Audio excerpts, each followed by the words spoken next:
زمن په امت کې سمیہ رضی الله عنها چې ابن حجر غیر ډیر علماء دا روایت ذکر کړی دی چې دا په اسلام کې اولنۍ شهیده ده.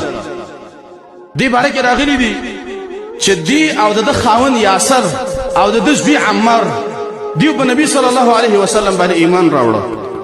وې دي د مکی مشرکین ابو جهل دلبا دا عمار او د بلار یاسر او دا سمیہ رضی الله عنها په دې ګرمۍ کې به راوي سره په دې ګرمو شګو باندې به کېنولې او عذابونه به ولور کول. او سمیہ رضی الله عنها چې وا د عمر نه ډیره زیاته وا بډای وا دا بدن ډیر کمزوري خو لیکن په دې عذابونه به صبر کو د دې دین نه بنا وختل.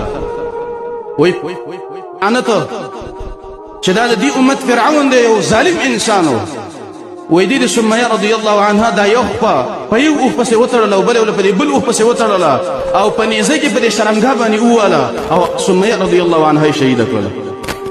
نبی صلی الله علیه وسلم با دې ته ویلي چې کله به دا سمیہ رضی الله عنها د خاون یاسر او د غرنګ عمار دا به په سرو شګو باندې کېنولیو. نبی صلی الله علیه وسلم به ورته ویلي چې صبرن آل یاسر اې د یاسر آل تاسو صبر کوئ اغا وعده استاد زه چې کوم نه غوړه جنت ده.